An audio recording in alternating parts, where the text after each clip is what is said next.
Con la mirada en el cierre del gobierno de Estados Unidos que llega a su fin, pero también en algunas cuestiones que nos hace mirar a Europa, a la situación de Ucrania respecto a la guerra, respecto a su adhesión a la Unión Europea, y que nos hace mirar también a un partido político belga con un nombre bastante curioso, Trump, para honrar al presidente de Estados Unidos. Saludamos a Christophe Cander, profesor de la Universidad Carlemagne. Christophe, ¿qué tal? ¿Cómo estás? Hola, buenas tardes. Muchas gracias por acompañarnos. También muchas gracias, Miguel Villarejo, corresponsal económico en The Objective. ¿Qué tal? ¿Cómo estás? Hola, Marta, encantado de estar aquí con vosotros. Buenas noches. Muchas gracias. Ya, sí, tarde-noche ya. Esto ya según quien lo vea, pero sí, aquí ya es muy oscuro, así que ya podemos hablar de noches. Desde luego. Purísimo. Sí. Noche cerrada ya casi. Así que, bueno, ponemos la mirada en un cierre de gobierno que parece que llega a su fin. Hoy es el día 42. Todavía se puede extender unos días más hasta que la Cámara de Representantes vote a favor de este acuerdo y luego llegaría al escritorio de Donald Trump para estar firmado. Donald Trump ya le ha dado el visto bueno. Así que, bueno, antes del fin de semana podríamos tener ya esa reapertura. Aún así, solo se pospone. Christophe, fractura en cierta forma el núcleo del Partido Demócrata por aquellos partidarios a avanzar y reabrir el gobierno, aunque algunos les han calificado de traidores porque no se contemplan a priori en ese acuerdo las concesiones del Obamacare. Y desde luego seguimos analizando el impacto económico y el impacto político, la huella que va a dejar este cierre que finalmente se ha convertido en el más largo de la historia de Estados Unidos. Christophe, ¿cómo lo ves? Bueno, a nivel económico, que es lo más tangible y además para los americanos es lo que toca el bolsillo es lo primero. La huella va a ser y la sombra va a ser muy larga porque durante estas 6 semanas los daños económicos son cuantiosos. Estamos hablando de 1,4 millones de funcionarios que no han recibido sueldos, por lo tanto no han gastado o han tirado de los ahorros y esto es muy difícil de recuperar. También de más de 5 millones de contratistas que, como el gobierno no paga, no han podido tampoco trabajar y por lo tanto la bolsa es enorme y a nivel del PIB, se está estimando que el agujero está alrededor de 11.000 millones de dólares solamente en actividades económicas. Después está el daño en otros aspectos, el turismo, todos los museos cerrados, miles de aviones o vuelos cancelados y también, y eso también es muy importante, la confianza, el nivel de confianza de los consumidores americanos, porque América es una economía que básicamente que consume y que el consumo tira de la economía. Se resiente en las primeras encuestas, que además son difíciles de hacer porque como no hay gobierno, no hay estadísticas. La Federal, el Banco Central está pilotando la economía, sin datos de desempleo, de inflación, etcétera. Por lo tanto, todo también esto va a tener consecuencias. Y todo esto genera una desconfianza que, pasará factura a nivel de más inflación y de menos crecimiento. Y una cosa también muy importante es la suspensión del programa de complemento alimentario, que en Europa nos suena un poquito raro, pero 42 millones de americanos normalmente en invierno recurren a estos bonos para complementar la cesta de la compra. Y además no estamos hablando de personas sin empleo, son personas modestas y durante 6 meses no lo han recibido y esto también genera mucho descontento.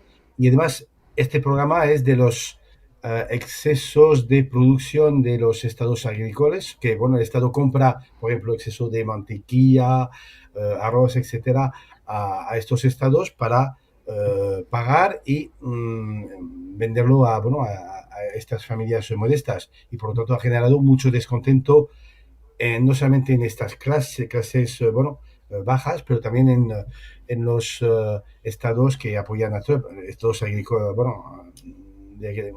muy agrícolas. Y esto me lleva a pensar que la factura lo va a pagar más los republicanos que los demócratas. Y por eso Ujú, pienso que los demócratas han hecho este paso para salir como bueno, los buenos de la película, han conseguido algunas que bueno, el programa de el Obamacare, bueno, siga por lo menos hasta enero, el programa de alimentación hasta septiembre del 2026, por lo tanto ujú, se presentan como los buenos de la película. Y Trump, bueno, ahora tiene que firmar y ha hecho unas declaraciones también un poco conflictivas que incluso en su propio partido han generado bueno, algún bueno, discurso un poco opositor, cuando ha dicho que, por ujú, ejemplo, los controladores aéreos, bueno, los que iban a trabajar sin cobrar, bueno, iban a recibir ujú. $10,000 de primas y los que no Sí. iban a trabajar, bueno, sanciones. Y aquí es Ujú. totalmente, bueno, difícil de explicar y de manejar, incluso para los republicanos.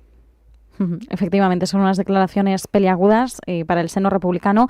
Como bien citabas también, los que más han sufrido el impacto, por desgracia, son aquellas clases más vulnerables al perder esas ayudas alimentarias. No es lo mismo que alguien pierda su sueldo federal, que puede tener un colchón económico para amortizar esa parálisis salarial momentánea, pero quienes viven semana a semana, mes a mes y necesitan realmente para subsistir esas ayudas alimentarias, desde luego no tienen colchón de donde tirar. Y esto, como bien decías, impacta sobre todo en aquellos votantes de clase más humilde de la base MAGA que impulsó la reelección de Donald Trump.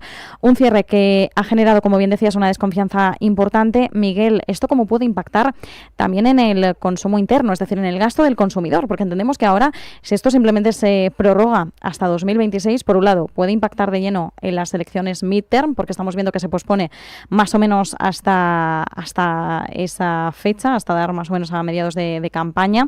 Y por otro lado, pues efectivamente, si vienen mal dadas, los consumidores, por lógica, van a intentar reducir el gasto discrecional por lo que pueda pasar. Sí, bueno, el impacto estamos mirando datos ahí en Bloomberg y entonces los analistas dicen que la economía estadounidense ha perdido entre 10.000 y 30.000 millones de dólares semanales.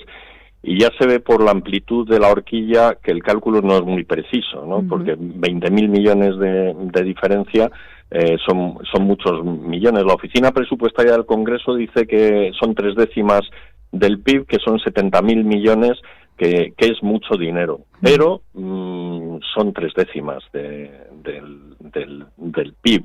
Esto no es una cantidad muy grande. Es decir, que Estados Unidos ahora sencillamente sobre esto pasará, con independencia de lo que señala Christophe, de que efectivamente hay gente que ha salido muy dañada, pero a nivel macro esto es una muesca diminuta en la marcha de la economía. Ahora bien, lo que sucede es que la situación, esto llueve sobre mojado, o sea, esto le has pegado tú un golpe a una economía que, por pequeño o modesto que sea, que no es modesto, ya digo, son miles de millones, pero que por modesto en un mastodonte como la economía estadounidense, pues no tendría por qué ser muy importante. Pero claro, como tú bien dices, la confianza del consumidor está en sus niveles más bajos. Acaban de anunciarse 1 millón de despidos, que es la cifra más alta de los últimos 20 años. Y luego tenemos también los inversores. Los inversores están muy nerviosos. El Nasdaq cayó la semana pasada un 3%. Cada vez los rumores de un estallido de la burbuja tecnológica son mayores. No digo que vayan a producirse un estallido, pero vamos, tenemos unos PER de 43 veces, que está muy cerca del máximo. No sería nada anómalo que ahora de repente hubiera una corrección importante en la bolsa y claro, el efecto pobreza que eso provocaría, unido al paro, unido a la desconfianza del consumidor, pues se puede encontrar Trump con que la economía podría incluso llegara a sufrir una recesión técnica. O sea, no sería una recesión muy grave, pero sí una recesión técnica, y esto en vísperas de las elecciones de medio mandato, pues puede tener sus consecuencias. Ahora, de momento, Trump se ha hecho la foto como el ganador, ¿no? Porque los que ha conseguido dividir a los demócratas y no les ha dado lo que ellos le exigían. Pero bueno, vamos a ver cómo evolucionan las cosas, porque también se ha comprometido a que en un futuro podría considerar la prórroga de las ayudas del Obamacare, y igual nos encontramos a la vuelta de unas semanas, como está sucediendo en muchos ámbitos, que la política de Trump es como la del gato pardo, cambiar un poco para que nada cambie, ¿no? Primero anuncias unas subidas de aranceles y luego esas subidas de aranceles se quedan en nada, pero eso te permite a ti hacerte la foto como si fueras Ali, el gran campeón, y Cassius Clay, y que es lo que va buscando este señor. Pero es muy frívolo, claro, porque entre medias pues te has podido cargar la economía. Efectivamente. Mientras tanto, en clave geopolítica, es cierto que no están produciéndose avances claros en ningún frente, podríamos decir. De hecho, ha habido ciertas tensiones renovadas entre India y Pakistán justo al arranque de esta semana, uno de los muchos conflictos que dice Trump que resolvió. El que se le resiste es el de Rusia y Ucrania, y se le sigue resistiendo. No sabemos hasta qué punto se podría decir que el presidente estadounidense ha perdido la paciencia. Por el momento parece que está ahí, pero sí que sabemos que, claro, Europa está intentando sostenerse y sostener la situación del conflicto en un momento en el que cada vez goza menos del respaldo de Estados Unidos, aunque hemos visto por parte de Donald Trump cierto respaldo en la cuestión de Ucrania. Pero bueno, Europa se está preparando para subsistir, ¿no? Sin ese apoyo. Un apoyo que, de no estar, complica también la recaudación de fondos, y esto hace que algunas fuentes empiecen a indicar que la creación del Tribunal Especial de Ucrania, que estaba previsto, corra peligro por problemas presupuestarios, precisamente porque las naciones europeas no consiguen mantener esos compromisos financieros. De todas formas, Christoph, teniendo en cuenta que probablemente poca gente esté familiarizada con la intención de creación de este tribunal, ¿qué implicaciones reales en el conflicto tendría que no llegara a materializarse de cara al derecho internacional y esa rendición de cuentas? Bueno, a nivel formal, bueno, primero intentar, bueno, ver por qué se quiere crear este tribunal, sabiendo que existe ya un tribunal internacional, porque este tribunal internacional no recoge la posibilidad de juzgar lo que se llama, bueno, crimen de agresión, es decir, un país que invade, bueno, otro país. Por lo tanto, se tiene que crear un tribunal, nuevo para juzgar este crimen, y normalmente se hace a través de un organismo que es el Consejo de Europa, que son 46 países, y la sede de este tribunal sería también en los Países Bajos. Y la financiación para arrancar sería 75 millones de dólares. Europa ha dicho que, bueno, podía poner 10 millones. También, para crear este tribunal se necesita como mínimo, y es un poquito referente a las buenas prácticas, el visto bueno de 16 países, que son normalmente países industrializados, pero países de cierto peso. Y bueno, se podía llegar. Lo que pasa es que este organismo es multilateral, y Estados Unidos, que normalmente es un donante importante y un actor político de peso, no está muy por la labor con el gobierno de Donald Trump de entrar en este tipo de institución. Por lo tanto, se puede crear, se puede tirar adelante, pero bueno, pasar de 10 millones a 75 millones para asegurar el funcionamiento de este tribunal va a ser muy, muy, muy complicado. Aunque, bueno, hay otros países que pueden, bueno, de gran peso, que podrían aportar. Miguel, esta creación de tribunal, que como decimos ponemos en duda, ¿podría tener también como objetivo por parte de Europa intentar tener un mayor peso de negociación de una paz? Claro, bueno, esto básicamente es poner un poco de la cultura y la actitud europea en este conflicto. Sí, esto es más que influencia, el buenismo, o sea, porque yo soy bastante escéptico como Christophe, primero, porque primero hay que ganar la guerra a Rusia, porque si no, no sé, se les va a condenar in absentia y no va a servir para nada, o sea, va a ser un brindis al sol. Y luego, Christophe también señalaba que si se retira Estados Unidos, otros países pueden asumir el coste económico, pero estamos pensando seguramente en Alemania, y Alemania ha sido la que desde el principio se mostró más reticente a que esto se pusiera en marcha. Entonces, sí, claro, sería ideal que, como en el mundo kantiano, hubiera un gran tribunal penal internacional que condenara a los criminales de guerra. Y bueno, en ese camino estamos, pero la experiencia es bastante, en fin, manifiestamente mejorable. O sea, lo que ha demostrado es que ha habido condenas, pero ha habido condenas siempre a países y que no estaban, pequeños países. Me sorprendería mucho que uno de estos tribunales pillase y condenase a un pez gordo como Putin, o no digamos ya un presidente chino o un presidente estadounidense o alemán. Entonces, bueno, pues nada, está muy bien, porque así quedamos como los más guays del mundo mundial, pero en la práctica esto no va a resolver nada. Efectivamente, esta es la sensación general o el pozo que queda en todo esto. Mientras tanto, también sabemos que hace poco, recientemente, la Unión Europea, la Comisión publicó un documento actualizado con los requisitos de candidatos de adhesión a la Unión Europea. Recuerdo que, de hecho, lo comentamos precisamente un martes en medio de estas tertulias más enfocadas con Europa. Y en medio de todo esto prestamos también atención, porque ha parecido bastante curioso, aunque podríamos decir que es muy obvio, las declaraciones de Marta Kos, de la comisaria europea que es responsable de la ampliación de la Unión Europea, que ha dicho que aquellos candidatos que aspiren a entrar en el bloque comunitario deben tomar decisiones políticas, geopolíticas y alinearse con el bloque. Entendemos de esto, Christophe, aunque nos pueda parecer una obviedad, que son mensajes claros de advertencia para aquellos países candidatos, pero también lo podríamos traducir casi como un toque de atención a líderes como el húngaro Viktor Orbán, que a menudo suele desmarcarse del sentir general de la Unión Europea, aunque realmente siempre hemos hablado de que existe una fractura y una escasa unidad. No hay una voz al unísono en lo que respecta a todos los asuntos que afectan al bloque.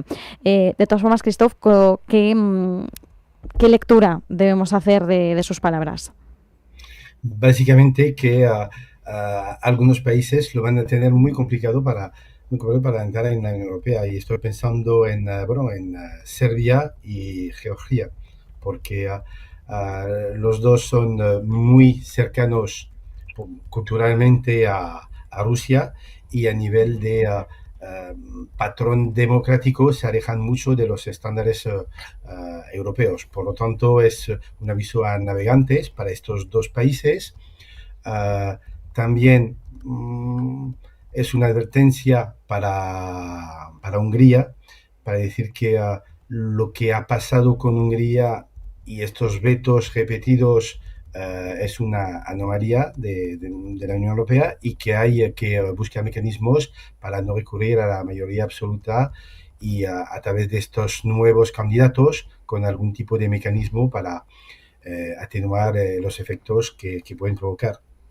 Y por otro lado, es un buen incentivo para países como Albania, Moldavia o incluso Montenegro y, ¿por qué no Ucrania?, para que se posicionen más en el bloque comunitario y que refuercen sus instrumentos democráticos y sus instituciones. Por lo tanto, es muy, muy natural y es muy claro por parte de una comisaria decir estas cosas, aunque lo normal es no decirlo de esta manera. Pero bueno, está bien. Claro, porque aquí, sí, aquí nos surge la cuestión de bueno, si se está usando la ampliación como una herramienta de presión geopolítica, ¿no? Cómo se equilibra esa necesidad de unidad estratégica con el riesgo de imponer condiciones políticas que erosionen la propia soberanía de los aspirantes. Miguel, ¿cuál es tu lectura?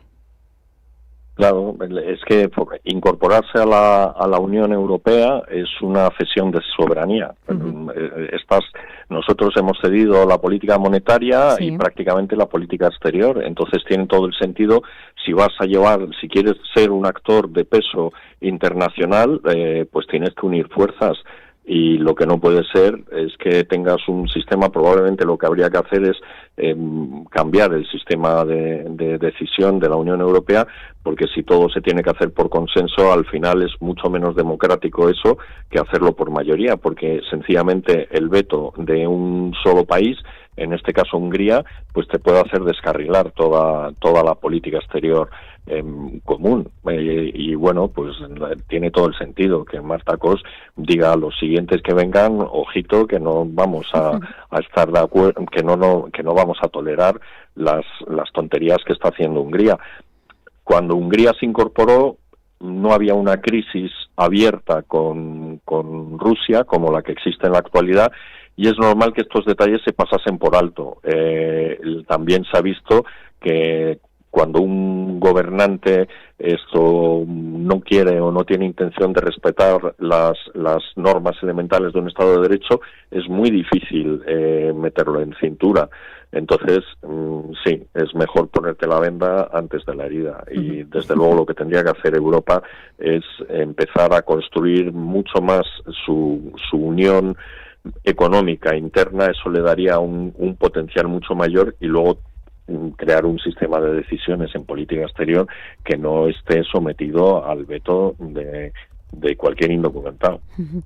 Estoy muy de acuerdo, efectivamente, de que hay que buscar la forma de conseguir unificar la voz, y ahora mismo el sistema de veto, de que un solo país pueda bloquear todo un proceso, quizás es extremo dentro de los objetivos de la Unión Europea, choca bastante con el sistema, el proceso, la forma en sí respecto a los objetivos. Ya por último, nos quedan 4 minutitos, pero quería comentar Trump, este partido belga, se le cataloga como de extrema derecha, que honra la figura del presidente estadounidense, de Donald Trump. Bueno, Christophe, ¿cómo hacemos cómo tenemos que mirar, sobre todo, o acercarnos al lanzamiento de este nuevo partido político francófono, evidentemente, que lleva el nombre de Donald Trump? Cuanto menos contradictorio, teniendo en cuenta que además estamos hablando de la sede del Parlamento Europeo, con el lanzamiento de un partido político, que de alguna forma simbólicamente se supedita un poco a la imagen estadounidense. Sí, no, yo conozco mucho a Bélgica porque, ha sido muy cerca, y realmente hay que ponerlo dentro del contexto de este país. Bélgica tiene un rey, un gobierno federal y 5 gobiernos autonómicos, y tiene también como diría yo, la facultad de poder funcionar durante muchísimos meses o años sin gobierno federal. En el 2020, Bélgica estuvo 2 años sin poder formar gobiernos porque hay una multitud de partidos pequeños, diversos. Es un país muy complejo, y por lo tanto, entre los flamencos, los francófonos, Bruselas, que tiene también un papel muy internacional, y al final también muy peculiar, y solamente en Bélgica podían hacer este partido, que es un partido muy curioso, porque es de extrema derecha, pero populista, y se califica incluso de extrema izquierda. Quiere la unificación de Bélgica, por eso se diferencia del partido de su homólogo del norte, neerlandés, el Vlaam Belang, pero que se quiere asociar con él, quiere representarse o quiere competir en el espacio del sur, en francofonía y en Bruselas, pero también le gustaría tener candidatos en el norte. Y es un popurrí de, muchísimas ideas disparatadas. Y al final, se llama Tous réunis pour l'Union des mouvements populistes. Es decir, todos Sí, son las reunidos siglas. para la unión de los movimientos populistas. Y esto, lo dice todo. Los populistas conmigo y a tirar adelante. Pues muchísimas gracias por explicarlo con tanto detalle y también, Christophe, además también por tu procedencia, nos resulta de mucha ayuda para hacer una lectura breve. Christophe Cahnler, profesor de la Universidad Carlemany, Miguel Villarejo, corresponsal económico en The Objective. Muchísimas gracias a ambos. Un abrazo. Gracias a vosotros, Marta. Un abrazo, Christophe. Hasta luego, Miguel.